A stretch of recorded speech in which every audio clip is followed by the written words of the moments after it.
बिस्मिल्लाहिर्रहमानिर्रहीम। अस्सलाम वालेकुम नाज़रीन इकराम, आप देख रहे हैं मेरा YouTube channel Asif Bhatt official. इस वक्त मुल्क में जो कुछ हो रहा है उसकी तस्वीर आपके सामने मैं पेश कर दूंगा। उस तस्वीर की बुनियाद पे जो रद्द-ए-अमल आने वाला है इस मुल्क के अंदर वो भी मैं आपके सामने पेश कर दूंगा। आप इंतजार कीजिएगा। जो रद्द-ए-अमल उभर रहा है, आने वाला है, पक रहा है, उसे जो मैं कहूं वो याद रखिएगा, अनकरीब वही मंजर होगा। इससे पहले कि मैं उस मंजर की तरफ जाऊं, आपको मुस्तकबिल की वो तस्वीर दिखाऊं, आइए जरा आगाज करते हैं। रोजनामा जंग का भी अखबार हुआ करता था, अब ये गजट है, गलीज किस्म का गजट है, बदबूदार ये गजट है, जाती उमरा वालों का और ISPR वालों का।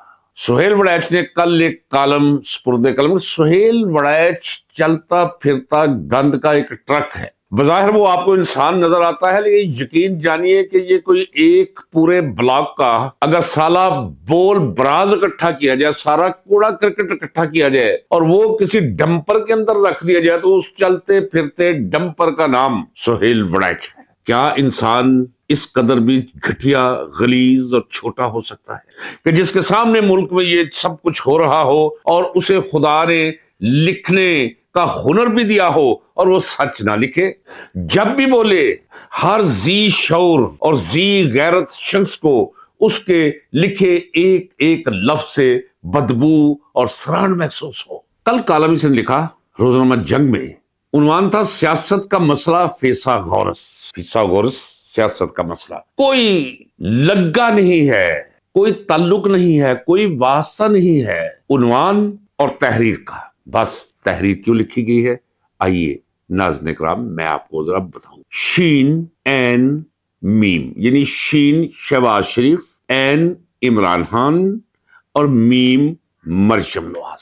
अब ये निमरालोजी का अपने आप को माहिर साबित करने की कोशिश कर रहा है। कहीं कोई पंफलेट या एक सफा पढ़ लिया होगा। कुछ लोगों का ख्याल है कि नामों का भी बड़ा असर होता है। अच्छा, वो कहता क्या है सुहेल वड़ैच? वारदात क्या की है उसने? तो वारदात की है कि शहबाज जो है वो बहुत जल्दी जो है वो कामयाबी के जीने तय करता करता फिर बड़ी आसानी के साथ वो जो भी कामयाबी है उसे निभाता है। इमरान खान के बारे में उसने ये तासुर देने की कोशिश की है, इमरान खान को मोहब्बत करने वाले लोगों तक ये पैगाम पहुंचाया है कि इमरान खान जज्बाती आदमी है, इमरान खान को अल्लाह ने इज्जत दी है, इज्जत रास नहीं आई, यानी इस किस्म का वो तासुर देना चाह रहा है। और फिर मरियम नवाज के बारे में क्या कहेंगे? इसकी तो अक्ल पे मातम करना भी कारे फजूल है। इसकी सोच पे, इसकी फिक्र पे, इसकी वारदात पे लानत भेजना वो ऐन फर्ज है। नाज़रीन इकराम, एक वो औरत जो ना कभी काउंसलर रही, ना कभी अच्छी तालबा रही, ना उसका जिंदगी में मां सिवा इसके कि उस पाकिस्तान के दुश्मन, पाकिस्तान को बर्बाद करने वाले मुआशी तौर पर नवाज शरीफ की वो बेटी है। और नवाज शरीफ को जब कहा गया कि भाई साथी नहीं मान रहे, साथी कौन? यानी ISI, MI, ये 111 ब्रिगेड के सरबराह, ये मंगला के कोर कमांडर, ये 6, 7, 8, 10, 20 लोग मुश्तरका तौर पर उनका फैसला यह है कि नवाज शरीफ को वजीर आजम ना लिया जाए। जब जिद की तो अगलों ने शटअप कॉल देकर बिठा दिया। फिर नवाज शरीफ ने कहा कि चलो और कुछ नहीं, मेरी 3 वजीर आला बना दो। अस्तगफिरुल्लाह, ये है वो मुल्क जिसमें सौदेबाजियां हो रही हैं। यहाँ खीरे और तरे भी इस तरह नहीं तबादले में जाती या खरीदो फरोख्त नहीं होती। लेकिन ये मुल्क जिसमें आप और मैं बस रहे हैं, यहाँ इक्तदार की रेवड़ियां इस तरह बांटी जाती हैं। ये मरियम नवाज, मैं क्या कहूं, खतून है, कुछ भी नहीं कहता। जरा लिबास पे, अपनी जात पे जितनी तवज्जो देती है, उसके नफ्सियाती अवामल क्या होते हैं वो किसी नफ्सियातदान से पूछने आपको समझ आ जाएगी। 70-75 हजार वोटों से हारी हुई ये मरियम नवाज, जिसे जोर जबरदस्ती मुसल्लत कर दिया है आधे पाकिस्तान पर, उसके बारे में चूंकि पैसे लेता है वहां से, और बाबा ये जमीनें सारी उसने यहीं से ली हुई है। इन्होंने कौन सा अपने बाप की कमाई से दी? इनका तो उसूल है कि लूट लो, मकरूज कर दो कौम को, लेकिन लोगों के जमीर खरीद लो उसी पैसे से। ये गाड़ी, ये 2.5 मरले के घर से निकलकर जो सुहेल वड़ैच फार्म हाउस में कितनी देर फिर लगी, मुझे तो अपना नहीं पता कि मैं अभी ये विलाक के दरमियान ही में मेरा क्रियाक्रम हो जाए, मैं तैयार हूं इसके लिए, लेकिन कितनी देर जी लोगे यार इस फार्म हाउस में सुहेल वड़ैच? और जो कौम के साथ कर रहे हो इस कलम के जरिए, और कुछ नहीं तो मेरी तरफ से तो रद्द अमल आएगा। लिखता है कि जनाब यदि साबित करने की कोशिश की है कि मरियम नवाज बस वजीर आजम बनी के बनी, और वजीर आजम बनेगी तो इस कौम का मुकद्दर संवर जाएगा और पाकिस्तान शाहराह तरक्की पे गामजन हो जाएगा। अच्छा, एक और बात याद रखिए, यानी पीपल्स पार्टी नहीं, सॉरी वापस लेता हूं, कभी कभी मुंह से निकल जाता है, जरदारी लीग और नून लीग आपस में बाहम मुतसादम मुतहारब और एक दूसरे की दुश्मन जमातें या ग्रोह है। इसने दोनों से बनाकर रखी हुई है, दोनों तरफ से इसे वजीफा, तोहफा या मुख्तलिफ शक्लों में माली मुनाफते मुयस्सर रहती है। इसलिए ये जहां जाति उमरा वालों की यानी शरीफ की औलाद की तारीफ करता है, वहां साथ साथ जरदारी को भी ये पूरा करता रहता है। इसने कॉलम आज लिख दिया है। मैं शायद इसे मौजू ना बनाता, लेकिन चूंकि ये मुल्क और इन हालात के साथ मुतलका है, ये एक सिंबल है सुहेल वड़ैच।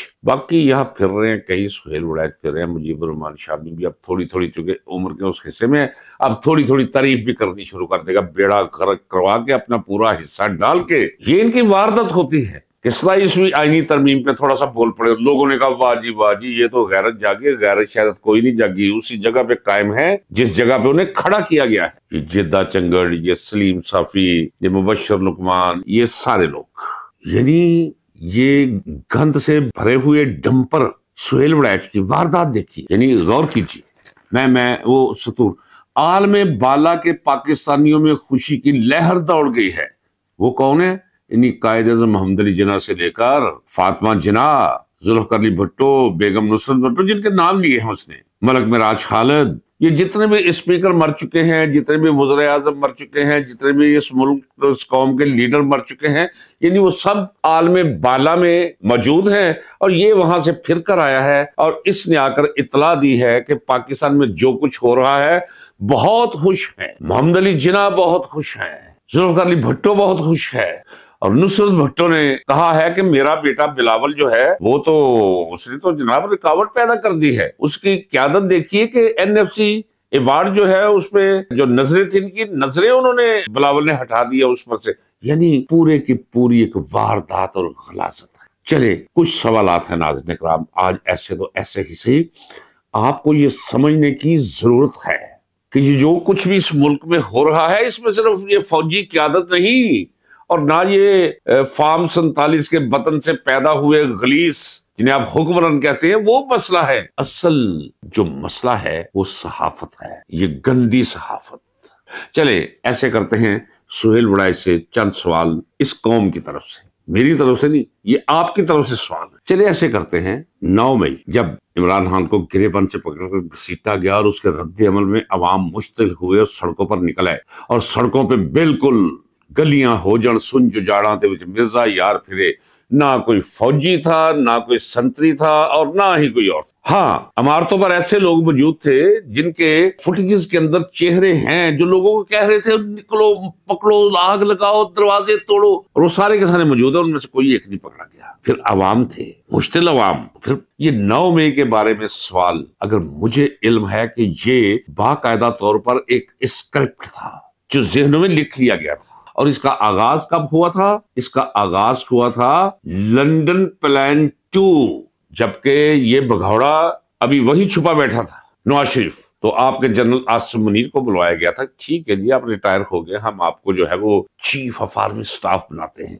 लेकिन करना ये है, इमरान खान को ठोक के रख देना है, इसकी पार्टी का बेड़ा गर्क कर देना है, इसे कहीं का नहीं छोड़ना, जो इसका नाम ले उसकी चमड़ी उतार के रख देनी है, पार्टी को सफाए हस्ती से मिटा देना है। ये तय हो गया था। और सुहेल वड़ैच लिखे, इसे मौजू बनाए कि क्या लंदन प्लान 2 में जो तय पाया था, 9 मई से लेकर उस दिन कत्लो गारत, पीटीआई के वर्कर्स को जेलों में ठूंसना, उन पर मुकदमा चलाकर उन्हें सजाएं देना और वहशत और दहशत का माहौल पैदा करना, ये सब कुछ उसी स्क्रिप्ट का फिल्माया हुआ ड्रामा नहीं था? इसका जवाब दे दे। और उसके बाद पै दर पै जो वाकयात हुए हैं, क्या ये तयशुदा नहीं था कि काजी फाइज ईसा को इस्तेमाल किया जाएगा, पीटीआई को पार्टी तस्लीम करने से अदालत इनकार करेगी और करार देगी कि ये पार्टी है ही नहीं, उससे उसका इंतखाबी निशान छीन लिया जाएगा? क्या सुहेल वड़ैच कह सकता है कि ये वाकयात कोई खुदरो किस्म के थे या हालातों वाकयात की पैदावार थे, आनन फानन? नहीं, जरा इसका जवाब दे। चले, सुहेल वड़ैच अपने आप को समझता है कि मैं इंसाइक्लोपीडिया हूं, कम से कम पंजाब के हर हलके की। ये आकर बता दे कि 8 फरवरी का इलेक्शन फेयर था या अनफेयर। ये बता दे कि किस किस हलके से कौन कौन जीता है और कितने कितने वोटों से जीता है, ये आकर बता दे।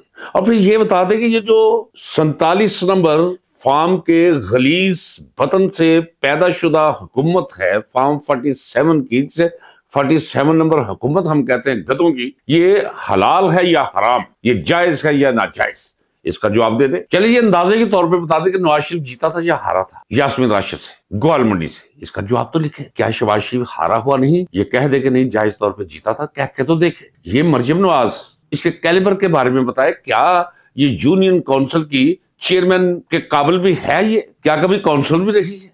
और फिर ये बताए कि क्या ये इलेक्शन जीती थी या हारी थी और कितने वोटों से हारी थी। मौजूद बहस तो ये होना चाहिए, लेकिन ये क्यों नहीं होता? वो इसलिए कि बाबा ये फार्म हाउस दिए हुए, जैसे ना जान दी हुई उसी की थी। हक तो ये है कि हक अदा ना हुआ। ये सब गलासे करके भी समझता है कि अभी भी हक अदा नहीं हुआ। और कहाँ जूते में छेद, जेब में कभी 250 रुपया फालतू नहीं देखा, 2.5 मरले के घर का मकीन, और अब वो बैठा हुआ है। रात होते ही डेरे डेरे पर फिरकर मुफ्त की शराब पीने वाला ये शख्स अब अगर अरबपति हो गया है तो ये उसकी कीमत है जो अदा कर रहा है, और जो कीमत अदा कर रहा है ये इस मुल्क और कौम के साथ ज्यादती कर रहा है। उस पर इख्तिसाब तो होगा। ये मुल्क है, घर है, ये वो मुल्क है जिसके लिए मैंने अपनी जवानी, अपना लड़कपन कुर्बान किया हुआ है। इस मुल्क के अंदर आइन और कानून की बालादस्ती के लिए, जमहूरियत की हिफाजत की खातिर। तो ये जो कुछ इस मुल्क के अंदर हो रहा है उसमें मैं समझता हूं कि सुहेल वड़ैच जैसे कबीले का बहुत बड़ा हाथ है। तो मैं अगर इन्हें आड़े हाथों नहीं लूंगा तो क्या करूंगा? मैं लेना चाहिए मुझे। ये आजकल कह रहा जी मीम क्या होती है, मरियम नवाज, शीन क्या होता है शहबाज शरीफ, ये ऐन क्या होता है इमरान खान, ये हरूफे अबजद का मतलब ये है, फलां गर्म होता है, फलां सर्द होता है। और खुदा का खौफ करो, ये बताओ ये 27वीं आईनी तरमीम क्या पाकिस्तान को एक दफा फिर उसी मुकाम पर नहीं ले गई जहां मशरकी पाकिस्तान हमारा खड़ा था 1971 में? और इन्हीं जैसी वजूहात की बिना पर पाकिस्तान टूट गया था, मशरकी पाकिस्तान बांग्लादेश बन गया।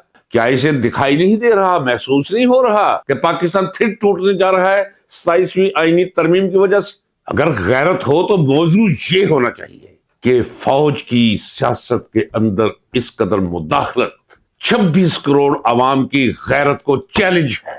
हमने सरहदों के मुहाफिज रखे हुए हैं, हमने कोई अगवाकार नहीं पाले हुए कि हमें उठाकर ले जा रहे हो बंदूक की नाली पे रख ले, या हमारे घर में ही हमें सर नीचा करके बैठने पर मजबूर करे और बंदूक की नाली हमारी तरफ रखे। इस पर रद्द-ए-अमल नहीं, इस पर लिखो। नाज़रीन इकराम, मेरी आवाज का ज़ेर-ओ-बम, मेरे लफ्जों में, हरफों में पाया जाने वाला दुख इस पाकिस्तान के लिए है, पाकिस्तान में बसने वाले 26 करोड़ अवाम कल अनआम के लिए। इस वीडियो के आखिर में मैं रैकेट करवाता जाऊं, याद रखिए नाज़रीन इकराम, अन करीब जहां से तूफान उठने वाला है। मैं बातनी निगाहों से देख रहा हूं, हर तरफ शोर है, शराबा है, धुआं है, आग है, खून है, बेअमनी है, लाशें गिर रहे हैं, भागम भाग पड़ी हुई है। लेकिन इस सारे क्यास, इस सारी अफरा तफरी में से पाकिस्तान के हक में कोई मुस्बत सूरत जरूर निकलेगी, ये मेरा ईमान। लेकिन जो मैंने अभी आपको कहा है वो होकर रहेगा, उसके बगैर ये समझने वाले नहीं है। नाज़रीन इकराम, इजाजत दीजिए, ये व्लॉग भी अधूरा रह गया। यही मिलते हैं अगले व्लॉग में। अल्लाह हाफिज, पाकिस्तान पाइंदाबाद।